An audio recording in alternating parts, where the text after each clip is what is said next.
दोस्तों नमस्कार। मैं आपके लिए लेकर आया हूँ एक और मज़ेदार वीडियो। दोस्तों हाल ही में जो कश्मीर में ड्रोन हमला हुआ था, उसको लेकर भारतीय मीडिया और पाकिस्तानी मीडिया में काफ़ी बवाल मचा हुआ है। इस वक्त सबका एक ही सवाल है, अब भारत क्या एक्शन लेगा? जिसकी जवाब में कर्नल तनवीर सिंह ने अर्जू काज़मी के शो में क्या कहा, चलिए सुनते हैं इस वीडियो में। दोस्तों वीडियो काफ़ी इंटरेस्टिंग होने वाला है, वीडियो को पूरा देखिएगा।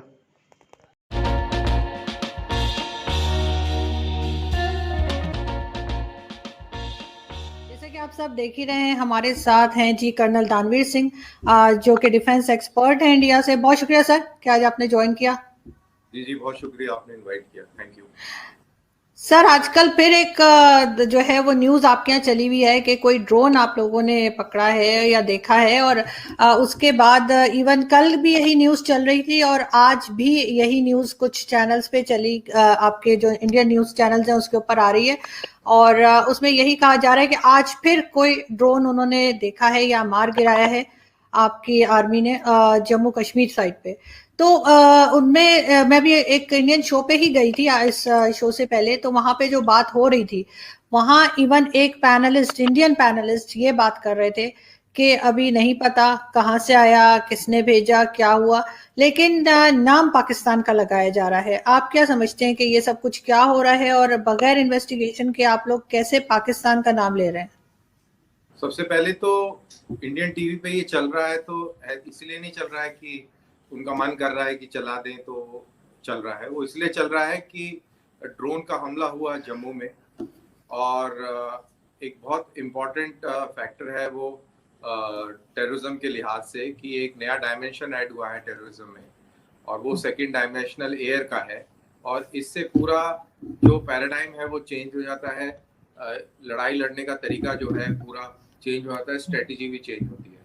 और ये बात परसों की है, और कल रात को भी कालूचक का इलाका जहाँ पे पहले भी फिदाइन हमले पाकिस्तान करवा चुका है, वहां पर भी 2 ड्रोन देखे गए, उनके ऊपर फायर भी किया गया, और लेकिन ये कहते हैं कि वो ड्रोन जो है वहां से वापस चले गए। अब कहाँ तक इसमें क्लैरिटी है, ये जब तक इन्वेस्टिगेटिव एजेंसीज इसको क्लियर नहीं करेंगी तब तक हम नहीं कह सकते। अभी इन्वेस्टिगेशन जारी है, एनआईए इन्वेस्टिगेशन कर रहा है, लेकिन जो सिग्नेचर नजर आ रहा है, खासतौर से जम्मू के हमले के अंदर, वो पाकिस्तान की तरफ इशारा करता है, क्योंकि उस हमले के अंदर आरडीएक्स नाम का बारूद इस्तेमाल किया गया है। आरडीएक्स एक हाई मिलिट्री ग्रेड एक्सप्लोजिव है, और इसका इस्तेमाल पाकिस्तान आर्मी ज़्यादा करती है, और अभी तक यही एक सिग्नेचर है। उसके अलावा बाकी तहकीकात जारी है, अभी आगे देखते हैं कि उस तफ्तीश में क्या चीज़ निकल के आती है। लेकिन जैसे कि कहा जाता है कि पहले तो हमारे यहाँ से जब हमारे आर्मी चीफ बाजवा साहब ने कहा था कुछ दिन पहले कि जी सारी चीजें जो हैं उसको हम भूल कर आगे बढ़ेंगे, और इस तरह का एक मैसेज दिया था भारत को कि हम उनके साथ अच्छे टर्म्स चाहते हैं। तो लगता है ऐसा नहीं है यहाँ के लोगों को कि पाकिस्तान की तरफ से कोई इस तरह की हरकत होगी। दूसरा, आप लोगों ने अभी, जैसे आप खुद भी बता रहे हैं, अभी सही से मालूम नहीं है कि वो ड्रोन किस साइड से आया था, क्या आया था, तो उसके बगैर पाकिस्तान के ऊपर नाम लगा देना कहां तक ठीक है? देखिए, ड्रोन तो आया है, चाहे वो पाकिस्तान की तरफ से बॉर्डर पार करके आया है या आतंकवादियों ने उसको लोकली इस्तेमाल किया है। दोनों केसेस में बात पाकिस्तान की तरफ ही जाती है, क्योंकि जो जितने भी टेररिस्ट ऑर्गेनाइजेशन यहाँ पर सक्रिय हैं, उन सबके हेडक्वार्टर पाकिस्तान के अंदर शरेआम है, और उन हेडक्वार्टरों के बाहर पाकिस्तान की पुलिस के पहरा लगा होता है। अभी हाफिज सईद के घर के सामने बॉम्ब ब्लास्ट हुआ, और उसी के घर के आसपास पाकिस्तान की पुलिस का पहरा था। तो पाकिस्तान जो है इनको सपोर्ट करता है, इनकी ऑर्गेनाइजेशंस को बैकिंग करता है। तो अगर ये ऑर्गेनाइजेशंस इंडिया के अंदर ड्रोन हमला करती हैं, तो ये कहना कि इसमें पाकिस्तान का कोई रोल नहीं है, इसमें टेररिस्ट ऑर्गेनाइजेशंस अपने आप ही करे जा रही हैं, वो बिल्कुल गलत होगा, और मेरे जैसे लोग इस चीज को बिल्कुल नहीं मानेंगे। चाहे आप खुद करें या आप किसी से करवा दें, उंगली आप ही की तरफ जाएगी, और उंगली आप ही की तरफ जा रही है। कोई आप नया काम नहीं कर रहे हैं, 70 साल से आप यही करते आए हैं, और अभी एफएटीएफ का डिसीजन हो गया है, और जैसे ही डिसीजन हुआ है तो आपने कहा कि चलो अब अगली मीटिंग के बीच में थोड़ा टाइम है तो थोड़ा अपना असली रंग दिखा देते हैं, तो उन्होंने असली रंग दिखा दिया है, तो दैट्स ऑल राइट। लेकिन अभी एकदम डायरेक्टली ब्लेम नहीं करना चाहिए और इंतजार करना चाहिए। हम एनआईए की रिपोर्ट का इंतजार कर रहे हैं और फिर देखते हैं कि क्या कार्रवाई करेगी ये सरकार। देखिए, एफएटीएफ की वजह से पाकिस्तान को बहुत ज्यादा प्रॉब्लम्स फेस कर रहा है ऑलरेडी, और ज्यादा कर सकता है अगर उन्होंने ब्लैक लिस्ट कर दिया। तो ऐसी सिचुएशन में जब इतनी हर तरफ से पाकिस्तान फंसा हुआ है, तो वो ऐसे में ऐसा इस तरह की कोई भी बात या कोई भी अटैक या हरकत क्यों करेगा।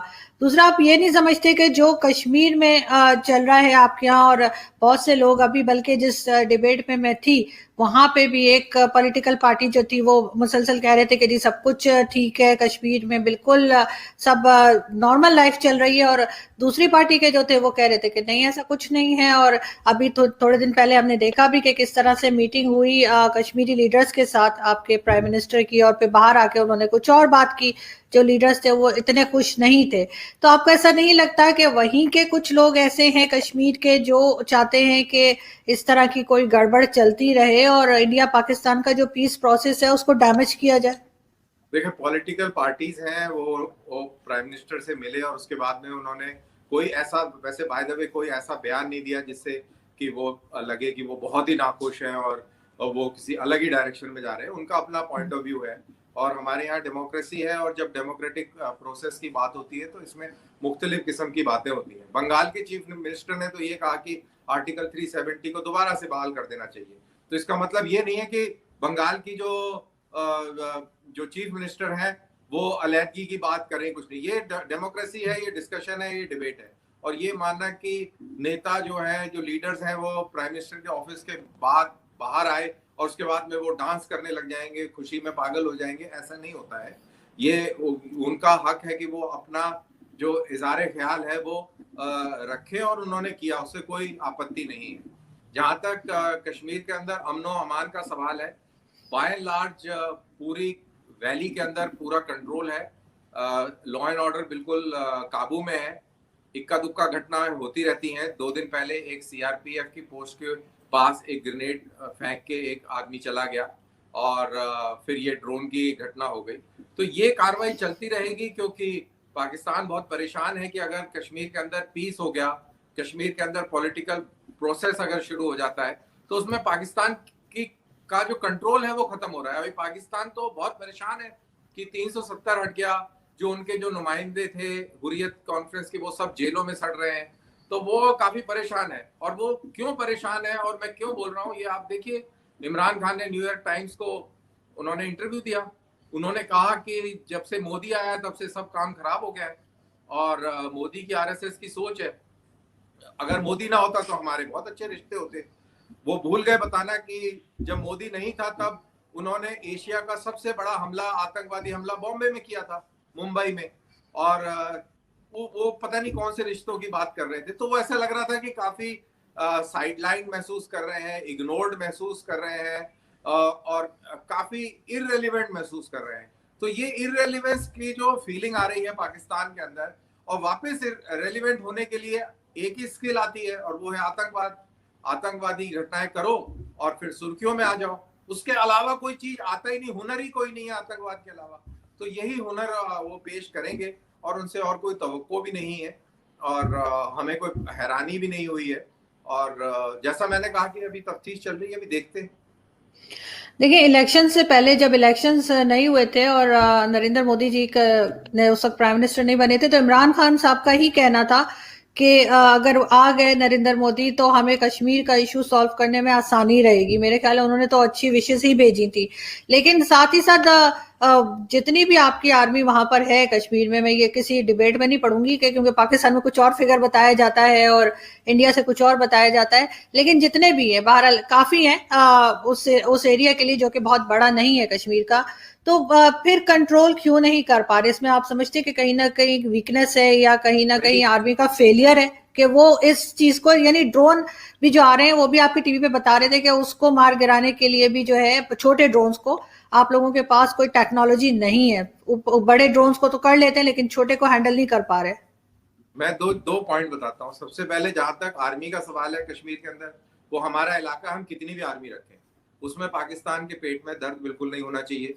हम चाहे पूरी आर्मी कश्मीर में रख दें, वो हमारा पर्सनल मैटर है, उसमें कोई मतलब नहीं है आप लोगों का कि वहां पे आर्मी ज्यादा है, कंट्रोल क्यों नहीं कर पा रहे।